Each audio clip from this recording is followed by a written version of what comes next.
All right. The approving officers that you will attest to in the next hearing, can you also bring their specimen signatures?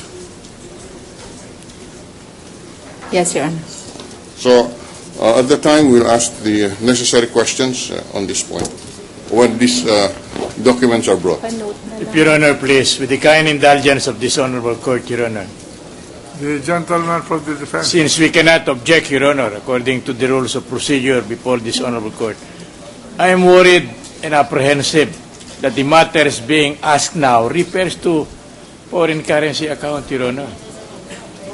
No, that is our, di ba?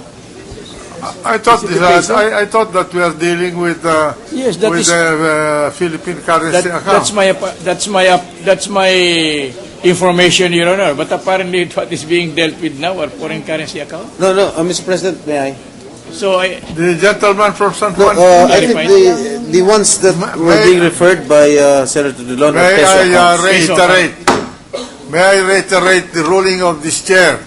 No questions will be done on foreign currency accounts. So ordered. thank you. Mr. President, Your Honor, may- just 1 minute. To be fair with Senator Drilon, I think he was referring to all peso accounts. No, I will just mention the account number 0891-210-17358 and 0891-210-19593. These are all peso accounts, which was already which has been testified by the bank president, Mr. Garcia. Thank you, Mr. President. Proceed. Senator Lacson, Mr. President. I would like to inform the House or the court, rather, that per record, this presiding officer did not order this witness to bring the logbook. So if a motion to that effect is made, then the chair will entertain it. Yes, Mr. President, I move that the witness bring the logbook tomorrow at 2:00 p.m. Is there any objection? The chair hears none. The motion is approved.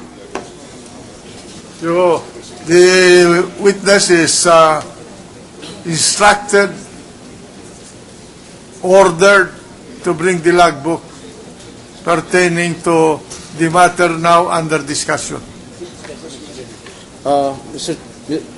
President, President pro tempore has including that of the specimen signatures dated of the account numbers which I just recently mentioned, the account number 358, the 3 digits ending with 358 opened on January 26, 2009, and the 3 digits ending 593 opened on December 22, 2009. Your Honor, may I clarify? The specimen signatures of the officers, you are referring to Yes. the officers, Yes. not the... Thank you. the signet. What did the witness say, please? Will you repeat? I was just clarifying if the request was for the specimen signatures of the officers at that time. At the time that was mentioned. At the year, the date that were mentioned. The President pro tempore may clarify his request.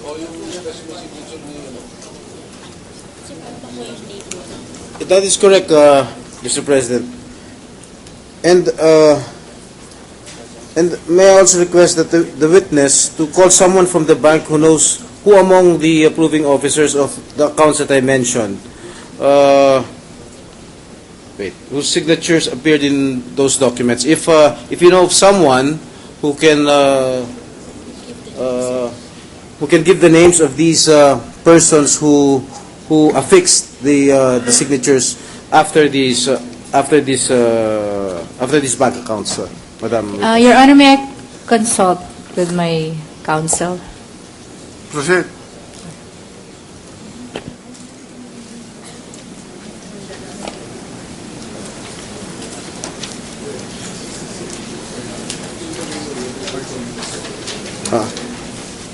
Ito nga, copy mo ito. Wala, binigay ko na kay Sir.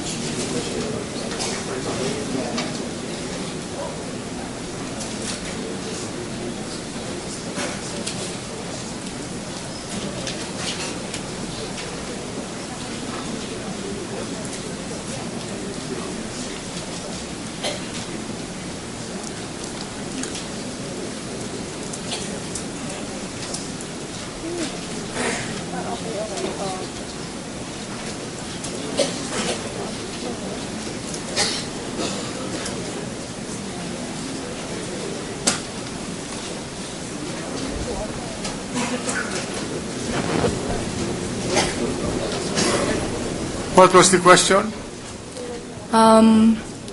Your Honor, if I may, Proceed.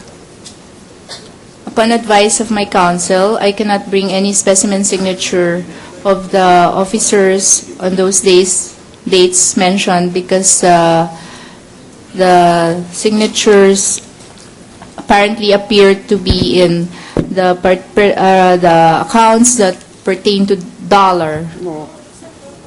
No, Mr. President. It's the same. What do you mean? No. Will you explain clearly what you mean? Okay. The counsel. May she explain? May I address this honorable Yes, court, Your Honor? Your Honor, what my client is trying to say is that if we bring a specimen signature with respect to the signatures in that paper, some of those signatures also appear beside the alleged foreign accounts, Your Honor. So, in effect, we will also be confirming, Your Honor. Are those... Confirming or denying, and Your Honor, that's already covered by the TRO with all due respect to our honorable Wait a judges, minute. Your Are Honor. those peso accounts or dollar accounts? Peso accounts, Mr. President. Peso accounts.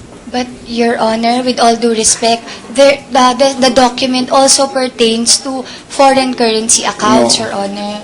Mr. President, you know, Mr. Garcia even confirmed the existence of the dollar account, the $5 accounts. That's why we did not ask for that. We did ask him to bring that. What we are just asking for are the signatures of the approving officers appearing across the line peso TD, and the account number last four digits are 7358, because the witness said this is a fake document.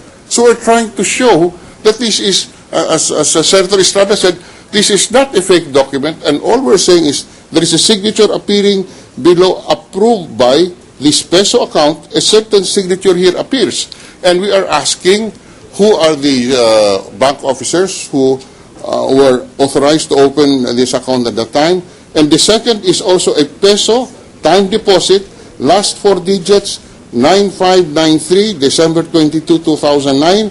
Again, there is a signature. If you want, you can cover everything else pertaining to the dollar. Just this account where the signature appears across the peso. Mr. President, we are asking the witness to bring this, as he was the one who raised this issue, that this is a fake document. So we are just asking to validate that point, to bring to tell this court who are the authorized opening account officers and their signature, so that it can be placed on record whether in fact these are not genuine signatures.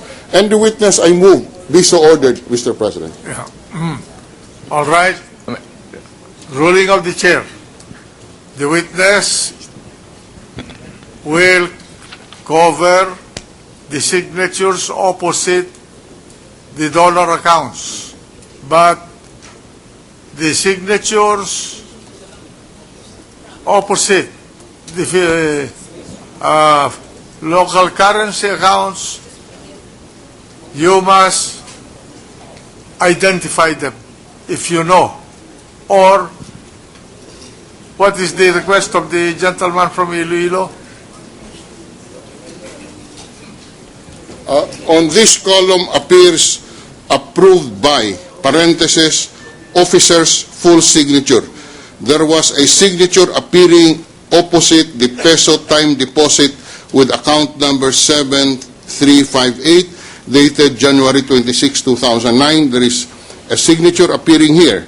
That's why we ask, who is this officer of the bank who, as of January 26, 2009, was authorized to approve the opening of the account?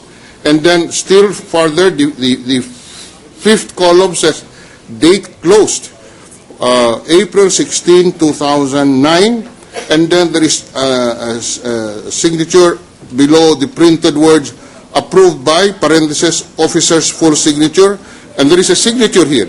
These are all peso accounts.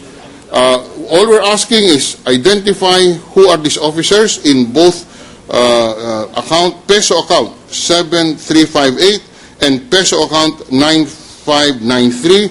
Who are these officers who authorized the approval and the closure of this account in the bank, and their specimen signatures. That's all. It's peso account, Your Honor. All right. I'm The- sorry, Your Honor. We ask for a ruling of the chair. Your Honor, with all due respect, may I be allowed to address this court? Because, Your Honor, if we're going to look at the signature, and if they're not the same with those beside the foreign currency account, then, because, Your Honor, there's a possibility. I'm not familiar with the document because I have not really looked at it. But if the signatures beside the foreign currency accounts are the same with those beside, but of course, Your Honor, then that would But be like we are not. also covered by the TRO, Your Honor. We will come to that when the Supreme Court shall have decided the case. In the meantime, the chair will authorize the identification of the signatures opposite all local currency accounts. But in order to comply substantially with the TRO of the Supreme Court dealing with foreign currency accounts, the witness is allowed to cover